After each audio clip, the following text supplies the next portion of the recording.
is about fulfilment.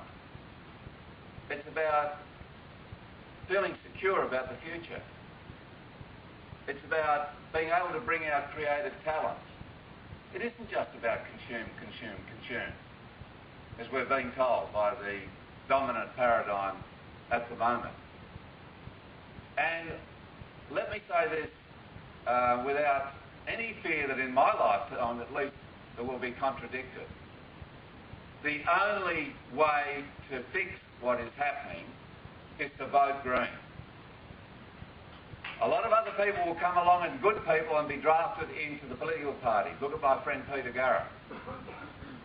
I said to Peter, when I went to see him, to say, why don't you stand for the Greens in 2003? Hey Peter, look what's happened to Cheryl Kernot. It's the Little Red Riding Hood syndrome, you know. Granny with the big teeth says, come a little closer, dearie, and change me from inside. Well, yeah. And you're never heard of again. And isn't it tragic that such a great spirit has been taken in and will be spat out? And I'll tell you what, if you read about Penny Wong recently in the Weekend Australian, now I was down at the desalination plant on the glorious Bass Coast of Victoria, east of Melbourne. They're going to put in Labor's putting in a $3 billion desalination plant there to give water to Melbourne. They haven't thought of putting a tank in every backyard in Melbourne, which would supply the same amount of water out of God's watering can in the sky. No, they want to put in this desalination plant. They've dispossessed people of their properties. There's a lot more attached to that. The locals have said, Penny, you're the minister, will you come down and visit us? She wrote back and said, I'm too busy. They persisted. She wrote this week and said, no, I won't come, but I'm giving the go-ahead with my government for that desalination plant.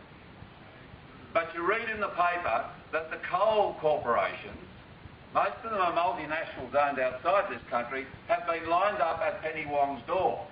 She's not only the Minister for Water, she's the Minister for Climate Change. And she's seeing all of them. That's the difference. Now, the coal corporations made $23 billion in 2005, the last year for which I have figures. And if you believe in the law of the market, when they can see the pressure of climate change coming on, then you know that they've got to get clean coal. When I first heard of that, I thought of bros and people with toothbrushes cleaning a bit of coal. It just went towards the coal burning contraption. No, they're not Australian corporations. I mean, this is just a point in this argument.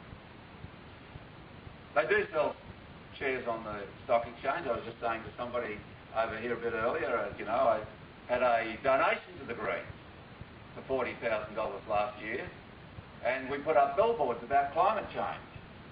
And then the donor said, well, look, I've got shares in the coal industry and you've really upset them. I'm not going to pay you the money. So I had to. We're having a Senate inquiry down in Melbourne today about the influence of money going into the big political parties. And the young academic came in and said, this is pervasive corruption. Well, didn't my fellow senators go into orbit?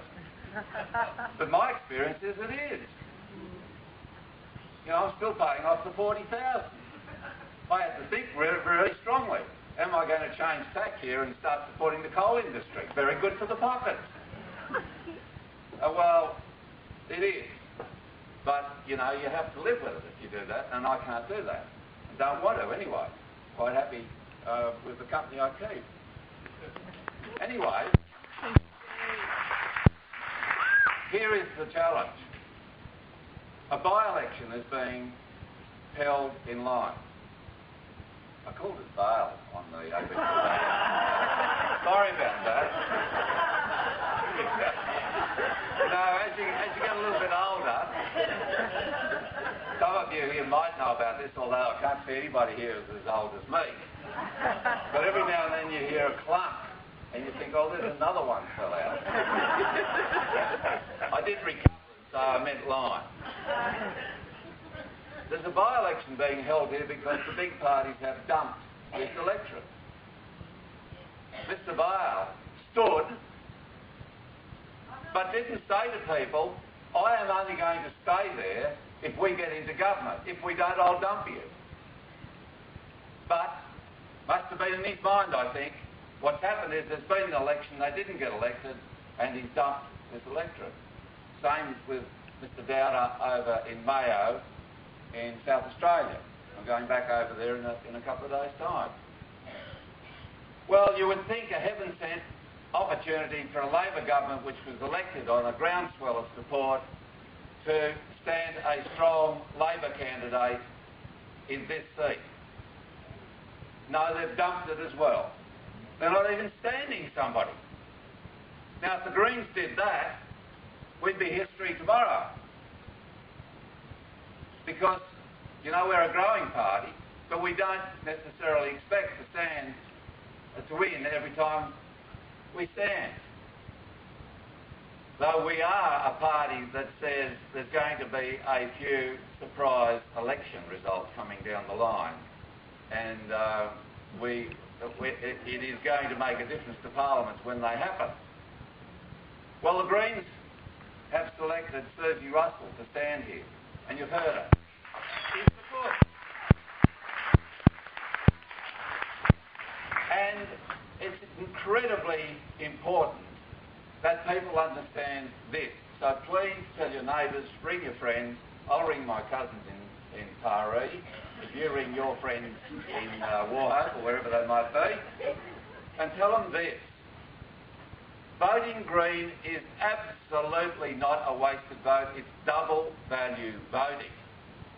Because under our preferential system, if you vote for the Greens and the candidate doesn't get elected, your vote goes over as a whole vote to the National Party, the Independent, or the other candidate of your first choice. And then if they don't get elected, it goes on again until somebody does get elected.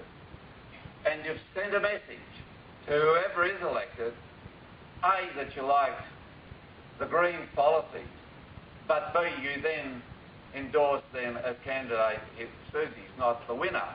And if I was here and was voting for her and could vote often enough, she'd be a lay-down misere in line.